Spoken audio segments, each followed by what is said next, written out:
What's the first thing that I would say about the DINT is, the first thing I would say is basically I've never felt the gun in my hands. Now, I hold a lot of guns. I own a lot of guns, okay? I've never felt the gun in my hands that feels better when I'm out there playing than the NT. I used to say that about the Alias, okay? The Alias used to be my favorite ergonomically friendly gun. This gun beats the Alias in terms of ergonomics. And I've been looking for years to find another gun to replace the Alias in terms of its ergonomics. This gun, in terms of its ergonomics, how it feels in your hand, how comfortable it feels in your hand, is what you pay for with this gun. The bolt technology is great. It works great. Efficiency's good. Nice crisp shot. Don't have to worry about first shot drop off. It doesn't have it.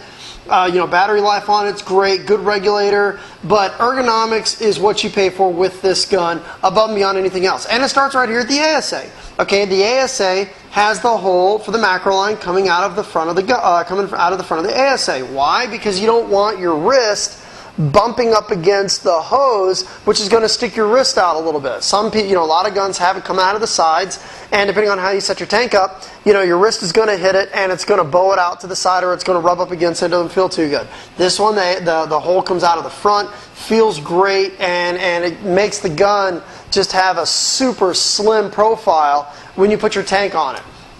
But NT shoots great. I mean, I've absolutely beat this gun to death, and it's worked great. It's got great customer service that backs it up. I love how you can really do some fine tuning with this gun by taking out or putting in inserts. You can also take out and remove the bolt tip on the inside to get a little more volume air, a little less push. You got two different inserts, a red and a blue, and you can put it inside the bolt, which is really cool. You can really do some tweaking with this gun for people that are advanced tuners that you can't really do with other guns. Some little constructive criticism about it. I wish that the feed neck, what they did was they did away with the knob on the other side. I guess there was a patent issue or something like that, but they did away with the knob on the other side, and now you twist the feed neck open or close, using the locking bar.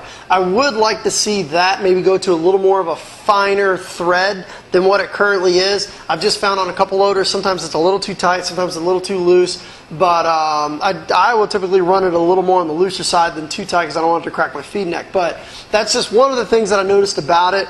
But other than that, they just knocked it out of the park. I mean, put this gun in your hands, put your tank on the back of it. I think you're going to agree with me that this is one of the most ergonomically friendly guns that are on the market right now. This gun just feels like $1,000,000 in your hand, and Dye did a great job with it. So hopefully you enjoyed this review. Thanks for tuning in.